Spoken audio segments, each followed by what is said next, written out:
আজকে যে বিষয় নিয়ে আমি খুব মানে গুরুত্বপূর্ণ একটা আলোচনা করব সেটা হচ্ছে যে গত কয়েকদিন আগে 2-3 দিন আগে এক কমেন্ট আছে। সে কমেন্ট হচ্ছে কিন্তু খুব ভাবুক করা। সে কমেন্ট এমনই লিখেছে যে আপনাদেরকে আমি পড়ে শোনাবো। আমারও খুব ভেতর থেকে কষ্ট পেয়েছি যে আমাকে যে কমেন্ট এই যে করার যে বিষয়টা কত আবেগ নিয়ে বা কত ভালোবাসা নিয়ে কিন্তু কমেন্টটা করা হয়েছে যে আমি কি মরে যাব, মানে যে করেছে সে কিন্তু এত কষ্টে রয়েছে, খুব যে বেশি বয়স সেটা না, 26 বছর বয়স। আমি কমেন্ট আপনাদেরকে পড়ে শোনাচ্ছি। তো আমি এটা জিনিস আশ্বস্ত করতে চাই যে আমি আপনাদেরকে একদম সুস্থ করে তুলবো, একদম সারা জীবন সুস্থ থাকবেন, ফিট থাকবেন, কিন্তু এই নিয়ম কিছু মানার ফলে। দেখুন, আমাদের শরীর যখন আছে তা আমরা তো অসুস্থ হবই। তো সেই অসুস্থতাকে মোকাবিলা করার জন্য আমরা কিন্তু প্রস্তুত। আমাদের বাড়িতেই ওষুধ রয়েছে। এই বাড়িতে যে ওষুধ রয়েছে সেটাই কিন্তু আপনাদেরকে আমি জানকারি দিই, বলতে থাকি যে দেখুন এটা হলে এটা করবেন, এটা হলে এটা করবেন। তো এটাই কিন্তু আমি বলি সবসময় যে শিখুন, শিখতে থাকুন। এই শিখার ফলে কিন্তু আপনারা অনেকের প্রাণ কিন্তু বাঁচাতে পারবেন। তো যে কমেন্টটা এসেছিল সেই কমেন্টটা আপনাদেরকে আমি পড়ে শোনাই। সেই কমেন্টটা হচ্ছে, এক ভাই লিখেছে, লিভারে ধরে গেছে, পায়খানা হচ্ছে না, মানে লিভারে প্রবলেম রয়েছে এবং পায়খানা হচ্ছে না, এখন কি মরে যাব আমি 26 বছর বয়সে? তো এই যে কমেন্টটা, এটা কিন্তু আমাকে খুব মানে মনের দিক থেকে মানে আমি কিন্তু খুব আহ মানে কি বলবো, সে ভাষাটাকে খুঁজে পাচ্ছি না, বড় আমার কিন্তু খুব কষ্ট লেগেছে। এবং যে কমেন্টটা করেছে সে কত আশা নিয়ে করেছে যে সে কিন্তু অনেক হয়তো অ্যালোপ্যাথি প্রচুর ওষুধ খেয়েছে বা প্রচুর ডক্টর দেখিয়েছে, হয়তো এই রোগ থেকে সে ঠিক হতে পারছে না বলে কিন্তু সেই কথাটা বলে ফেলেছে যে আবেগের একজনের কাছে হয়তো হলে যদি আমার প্রাণটা যদি বাঁচে, প্রাণটা যদি বাঁচে। তো আমি এটা আশ্বস্ত করে দিতে চাইছি যে আমাদের যে ঋষিমুনি, প্রাচীন ঋষি, যে ঋষিমুনিরা ছিলেন, ওনারা যত রিসার্চ করে গেছেন আমাদের শরীরের ওপর, যে আমরা সুস্থভাবে জীবন যাপন কিন্তু করতে পারি, কিন্তু আমরা সেই ইতিহাসকে বা সেই প্রাচীন জিনিসকে কিন্তু আমরা কিন্তু ভুলে গেছি। সেই কারণের জন্য আমাদের মধ্যে দুঃখ, কষ্ট এবং রোগের যে পরিমাণ সেটা কিন্তু বেড়ে চলেছে। তো যে ভাই কমেন্ট করেছে যে 26 বছরের বয়সে কি আমি মারা যাব, সে খুব দুঃখ নিয়ে কিন্তু কমেন্টটা করেছে। তো যে দুটো প্রবলেমের উল্লেখ করেছে সেটা হচ্ছে এক লিভার, আর তার কিন্তু দীর্ঘদিন ধরে পায়খানা হচ্ছে না। তো পায়খানার বিষয় কিন্তু আমি আসি। দেখুন, যেটা আমাদের প্রত্যেকদিন আমাদের জীবনকে মানে যতদিন আমরা বাঁচবো ততদিন কিন্তু আমাদেরকে যে নিয়মটা, সেই নিয়মটা কিন্তু আমরা অবশ্যই কিন্তু ফলো করব। সেটা হচ্ছে সকালে ঘুম থেকে উঠে কিন্তু হালকা উষ্ণ গরম জল কিন্তু পান করব। এটা হচ্ছে ফার্স্ট কাজ। 1 গ্লাস করুন বা 2 গ্লাস করুন, করে বাথরুম টাথরুম যাওয়া হলো,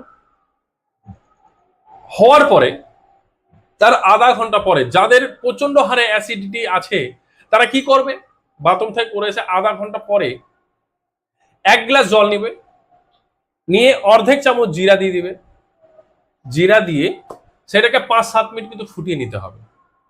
ফুটিয়ে নিয়ে হালকা ঠান্ডা করে পান করতে হবে, তাহলে অ্যাসিডিটির যে ভাব সেটা কিন্তু চলে যাবে। এবং যে গুরুত্বপূর্ণ যে বিষয়টা আমি এখন আলোচনা করব সেটা হচ্ছে শশার প্রয়োগ। শশা কিভাবে আমাদের এই পায়খানা, যে ভাইয়ের পায়খানা যে হচ্ছে না এবং হয়তো হচ্ছে কিন্তু হয়তো খুব কষ্টদায়ক বা যন্ত্রণাদায়ক, সেখান থেকে কিভাবে মুক্তিটা পাওয়া যাবে।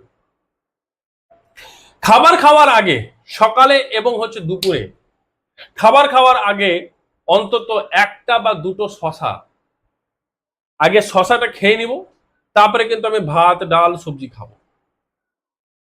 এই শশা কিন্তু কি কাজ করবে, সে পায়খানাকে নরম করবে এবং সকালে ঘুম থেকে উঠতেই আপনার কিন্তু পায়খানা লেগে যাবে।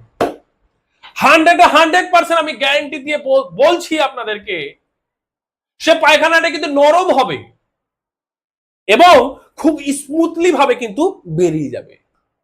তো আপনার জীবনে কিন্তু এই যে শশার যে গুরুত্ব, শশা খাওয়ার যে লাভ, এটা কিন্তু আপনারা গ্রহণ করুন।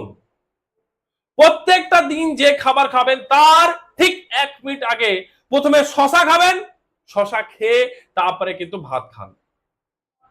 কিন্তু এই শশা কিন্তু সন্ধ্যার দিকে খাবেন না, রাত্রের দিকে কিন্তু কখনো খাবেন না, মাথায় রাখবেন। সকালে দুপুরে ঠিক আছে, তারপরে কিন্তু খাবেন না। তো সেই কারণের জন্য বলছি যে প্রথমে দুটো শশা খান, 1 মিনিট পর ভাত খেতে শুরু করুন।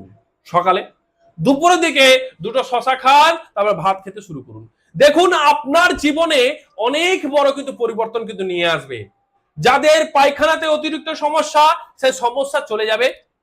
খুব সুন্দরভাবে সকালে কিন্তু একদম পায়খানা হয়ে যাবে। পায়খানার মধ্যে যে গন্ধ ছিল সেই গন্ধটা চলে যাবে। আমাদের শরীরের মাধ্যমে শশা খাওয়ার পরে টক্সিন বগেরা সব কিন্তু বেরিয়ে যাবে। আর যার বাথরুম ঠিকঠাক ভাবে ক্লিয়ার হয়, মল ভালোভাবে ত্যাগ হয়, তার জীবন কিন্তু ততটা সুন্দর এবং সে নিরোগী। তার মধ্যে শরীরের মধ্যে রোগ আসবে না। কারণ পেটের কারণেই 135 ধরনের, শুধুমাত্র পেটের কারণের জন্য 135 ধরনের রোগ কিন্তু সৃষ্টি হয়। এটা কিন্তু বুঝার বিষয় রয়েছে। 135 ধরনের রোগ কিন্তু সৃষ্টি হয় শুধুমাত্র পেটের কারণে। তো এই জিনিসটা কিন্তু যুক্ত করুন। যাদের অ্যাসিডিটি প্রচন্ড আছে এবং পিত্তের প্রবলেম আছে, যেটা আমি বললাম, সকালবেলা ঘুম থেকে উঠে 1 গ্লাস জলে অর্ধেক চামচ জিরা দিয়ে মানে ফুটিয়ে নিয়ে একটু ঠান্ডা করে মানে ছেঁকে নিয়ে পান করবেন, টানা 90 দিন, 5-7 দিনের মধ্যে আরাম পেয়ে যাবেন বা আপনার গ্যাস গুস থাকবে না। কিন্তু মাথার মধ্যে রাখবেন, যারা দীর্ঘদিন ধরে পেটের প্রবলেমে ভুগছেন বা পায়খানা প্রবলেমে ভুগছেন, পেট ব্যথা করছে, পেট গুট গুট গুট গুট করছে, রাত্রেবেলা পেট কিন্তু ডাকছে, পেট কিন্তু আওয়াজ করছে, যা একদম আপনাদের ভালো লাগছে না, প্রচুর ওষুধ খেয়েছেন, প্রচুর ডাক্তার দেখিয়েছেন, কিন্তু ঠিক হচ্ছে না, এই জিরা জল কিন্তু ঠিক করে দিবে। এটা কিন্তু নিশ্চিন্তে থাকবেন। এটা টানা 90 দিন কিন্তু করবেন। আর কি বললাম, শশা আপনার খাওয়াতে সকাল এবং দুপুর বেলা অবশ্যই কিন্তু দুটো দুটো চারটে কিন্তু শশা প্রত্যেকদিন খাবেন।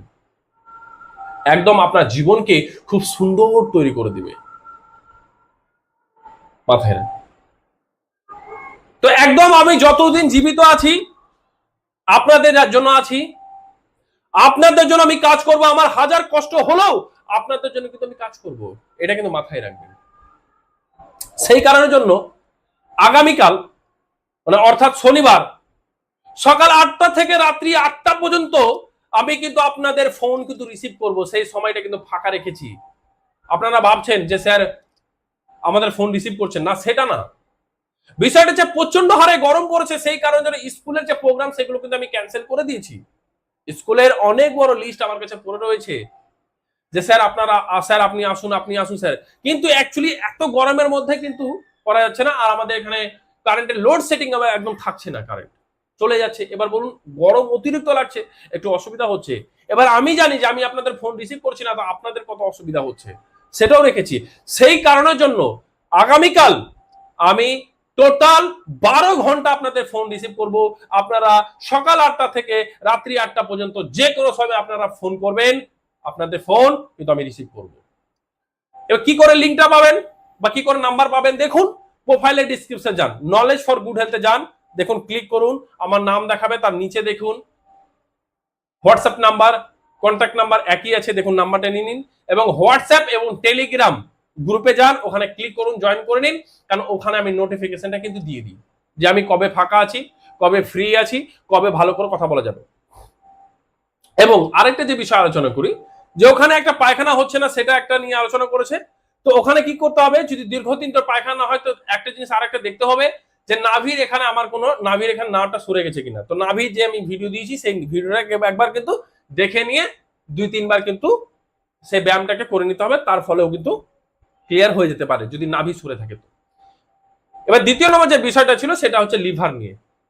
তো লিভারে যে সমস্যা সেটা আমি মাথার মধ্যেই রাখার বিষয় হচ্ছে প্রত্যেকদিন সকালে কিন্তু 2টো করে অ্যাপেল কিন্তু খেতে হবে। অ্যাপেল খেয়ে 1-1.5 ঘন্টা কিন্তু খাওয়া যাবে না। এই 2টো অ্যাপেল মানে 2টো আপেল এই লিভারকে পুরো একদম ঠিকঠাক করে দিতে পারে। একদম নিশ্চিন্তে থাকুন, ভালো থাকুন। তো এই 2টো অ্যাপেল আপনার 2টো আপেল আপনার জীবনকে পুরো পরিবর্তন করে দিতে পারে। আর লিভারকে বলা হয় সেকেন্ড ব্রেন। লিভার যদি ভালো থাকে আপনার প্রায় অর্গান সবই কিন্তু ভালো থাকবে। তো নিশ্চিন্তে থাকুন এবং কোনো অসুবিধা হলে আপনার এই বড় ভাই, আপনার ভাই, আপনার দাদা এখানে কিন্তু প্রেজেন্ট আমি আছি আপনাদের জন্য।